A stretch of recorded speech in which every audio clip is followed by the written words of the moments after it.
John Thielen with Lindy Fishing Tackle.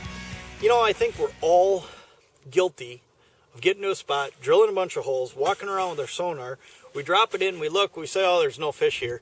We fish each hole for just a couple minutes with one bait. And then we walk onto the next hole, figuring there was nothing in that one.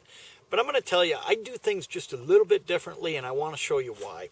When I pull into a spot and I drill a series of holes, and I've dropped about 15 holes here, and I've given myself a starting spot here with my portable, what I'm going to do is I'm going to start by dropping down a very aggressive bait. Because, you know, you take this cone angle I've got right now, I'm in 24 feet of water. If there's a fish 5 feet that way, I may not see him on here. So I need to fish something that's going to move that fish and bring him to me. So I always start with a Lindy darter. It's got holographic finishes, it's got an erratic action, then it swims down, it looks like a real minnow, then I can wiggle it and jiggle it, engaging the rattles, and when I'm doing that, I can make it look like a wounded minnow. This is an aggressive bait. I'm trying to get fish to turn aggressive or catch the aggressive ones that are in the area.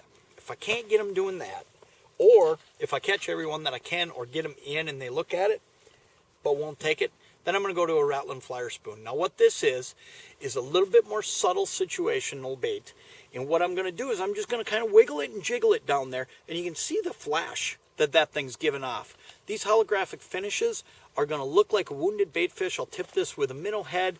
I'll tip it with, you know, a little bit of Euro larva, a lot of different things. But I'm doing this in the same hole that I just fished the darter in before I walk onto that next hole.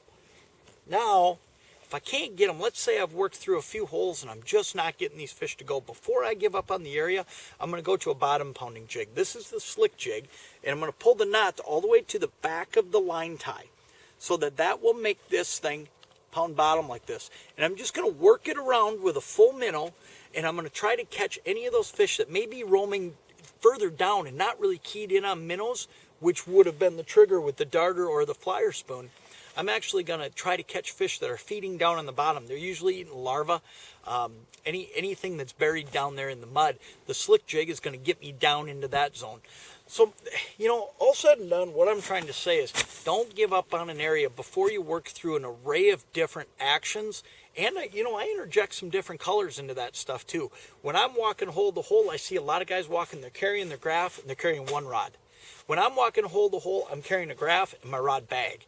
Because in that bag, I've got 6 setups tied up.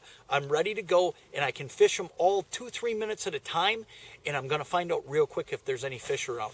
So try a few more options down each hole before you give up on it, and you're going to find more fish in your bucket at the end of the day.